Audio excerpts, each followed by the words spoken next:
When Pope Francis was elected 2 years ago, as the New Statesman reports, he had a number of firsts to his name: the first Jesuit Pope, the first from the Americas, the first from the Southern Hemisphere.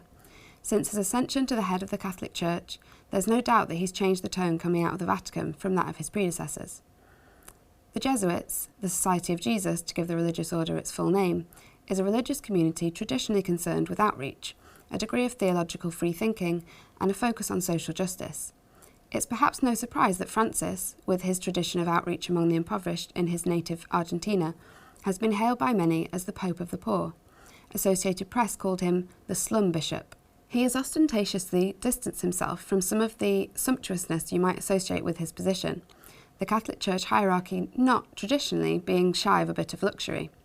Francis has opted to live in the modest Casa Santa Marta rather than the lavish papal palace. One of his first moves was to censure and then, as the official euphemism has it, to accept the resignation of Bishop Frans Peter Tebarts van Elst after his spending had him dubbed the Bishop of Bling. He even splurged £12,000 for a bathtub, the International Business Times explains, which may explain why the Pope has asked the local faithful to rediscover a climate of charity. Such papal humility has gone down well. "I was always looking for a community," the Pope told the National Catholic Review America magazine. And with these kinds of actions, he's found it, in spades.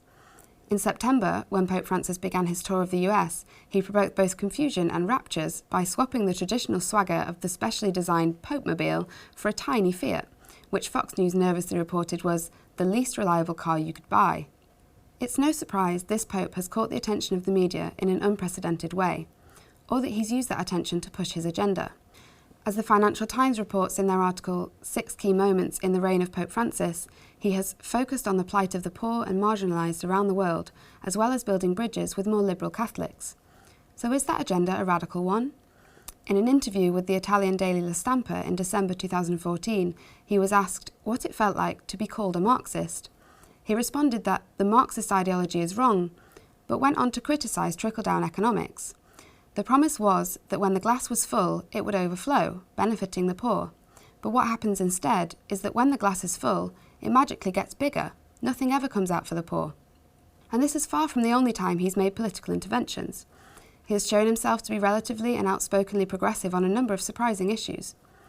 The first of the Financial Times' 6 Key Moments is back in July 2013, just 4 months after he became Pope and long before the migrant crisis grabbed attention in Europe. On his first visit outside Rome, the FT reports, he denounced the globalisation of indifference to the plight of migrants. In what some have deemed a quiet revolution, Pope Francis has continued to make bold interventions ever since. In 2015, his encyclical on climate change was released, causing an even bigger stir. The Guardian ran a piece called "Pope's Climate Change Encyclical Tells Rich Nations, Pay Your Debt to the Poor." In it, they referred to it as a document infused with an activist anger and concern for the poor, casting blame on the indifference of the powerful in the face of certain evidence that humanity is at risk following 200 years of misuse of resources. The Washington Post wrote an article about the top 5 things the Pope gets right about climate change and reported that his aggressive position on climate change has been one of his most applauded moves, though as we see, not only applauded. On his visit to the US in September, the Pope also spoke out against the death penalty. In Al Jazeera's article, Pope Francis calls for end to death penalty, they reported his speech regarding our responsibility to protect and defend human life at every stage of development, which concluded with a call for the global abolition of the death penalty. In the same speech, at a time when the migrant crisis in Europe finally reached the mainstream media, Pope Francis again repeatedly stressed the need for compassion for immigrants. The Guardian asked, will Pope Francis have a lasting effect on the US immigration debate? And noted that he attempted to hush an at times ugly and xenophobic clamour with passionate appeals for compassion and recognition that immigrants built the United States. He told Congress, "I say this to you as the son of immigrants, knowing so many of you are also descended from immigrants." He has even targeted capitalism itself, at least in what he calls its unfettered form. In what the Telegraph called a blistering attack on the new colonialism of austerity, he described unfettered capitalism as the dung of the devil, saying that poor countries should not be reduced to being providers of raw material and cheap labour for developed countries. It's hardly any surprise that the American right wing, including prominent Catholic members of the Republican Party, have been apoplectic. George Will in the Washington Post unleashes a torrent of abuse on what he calls Francis's fact-free flamboyance and sanctimony. In Time magazine, Republican Congressman and Catholic Paul Gosar announces, with the tears of a disappointed fanboy, that he will boycott the Pope's speech to Congress because of all the climate stuff. Media Matters for America put together an article collecting what it described as the worst reactions of the conservative media to the Pope, particularly with regard to climate change. One Breitbart article called the Pope's position dubious science you might expect from a 16-year-old. Others on the list included the Patriot Post article, Barack Francis, Hot Air and Social Justice, which said the Pope was acting as a water boy for the UN. Huffington Post separately reported Fox News pundit Greg Gutfeld calling the Pope the most dangerous person on the planet for suggesting that climate change is real. There is another side to this. Others are less convinced by the Pope's seemingly left-wing rhetoric. It's very notable, though perhaps not surprising, that while he did suggest that priests ought to forgive women who seek forgiveness about their abortions, the Vatican's position on women's reproductive rights, abortion and birth control haven't changed. As The Economist reports in its article, Is the Pope a Liberal?, he has upheld church teaching on abortion, allowing women to repent and be forgiven could hardly be described as laid back. And as a New York Times editorial, The Pope and the Birth Control Ban points out, the church establishment under Pope Francis continues to oppose access to birth control. The Holy See's delegation at the United Nations has objected to the inclusion of contraception and reproductive rights in worldwide development goals. It is not just on women's reproductive rights that the Pope's words have not been reflected in a meaningful shift in rules.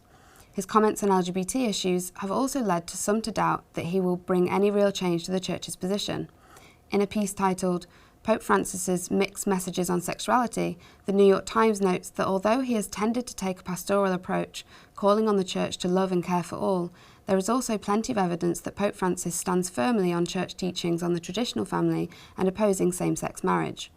Likewise, The Economist begins by describing how the Pope has used strikingly conciliatory language to speak of homosexuals. In response to a question about gay priests, he said, "Who am I to judge?" A clear break with the tenor of the approach of his immediate predecessors. However, it too goes on to remind that the Pope has also opposed gay marriage, repeatedly affirming that marriage is between a man and a woman. He has, The Economist states, come nowhere close to altering any of the Church's core doctrinal or social teachings. Far more damning was the socialist journal Jacobin in its article, Meet the New Church, Same as the Old, which notes that prior to Pope Francis, the Vatican had been increasingly losing legitimacy because of rampant sexual abuse and numerous cases of corruption. This explains Pope Francis's strategy of appearing to be innovative, progressive, and in touch with the modern world. His objective is clear, the article goes on, to recover the Church's terrain lost due to its outdated ideals and sordid past. But, it warns, we should not confuse these objectives with a supposed modernisation or change of the institution. Its patriarchal essence remains unchanged. But while most of the media's coverage has been looking at Pope Francis's interventions into world politics, there is arguably a more interesting debate to be had. Contrary to the implications of the Jacobin article, the Catholic Church and the Vatican does not have such a static history. Indeed, in the late 1960s, just such modernising liberal reformation was on the table as part of the Second Vatican Council, Vatican II. When this was announced by Pope John XXIII in 1959, in the words of NPR, it shocked the world. There hadn't been an ecumenical council to settle doctrinal issues for nearly a century. Overwhelmingly, the legacy of Vatican II is celebrated by progressives and radicals in the Church, many of whom say its spirit has been betrayed, unfinished and rolled back. In some respects, all culture wars in the Church since are over that legacy. Is Pope Francis, then, part of a revival of the ideals and aims of the Vatican II's reforms? In short, are we about to see major reforms to the Catholic Church? Important as this undoubtedly is, their macro-political focus tends to obscure other factors in the nature of this Pope's pronouncements, specifically incredible levels of toxicity, corruption and factionalism within the Vatican. The veil that is usually draped over such a state of affairs was ripped aside for the world in 2012 with what is sometimes called the VatiLeaks scandal. First revealed in an Italian TV documentary, The Untouchables, this is a complex and overlapping set of scandals, including corruption, infighting, and the blackmailing of gay clergy. One key element was Pope Benedict's response. As the BBC reported in May of 2012, he issued a statement describing the rumours as exaggerated, gratuitous, and causing a false image of the Vatican. Nothing to see here. But while Pope Francis has given the impression that he's interested in reform, the New Yorker piece continues to note that in his first 2 years, Francis, through the deployment of his modest personality and inclusive rhetoric, has skillfully created the impression of a much more open and tolerant church, without actually changing church doctrine.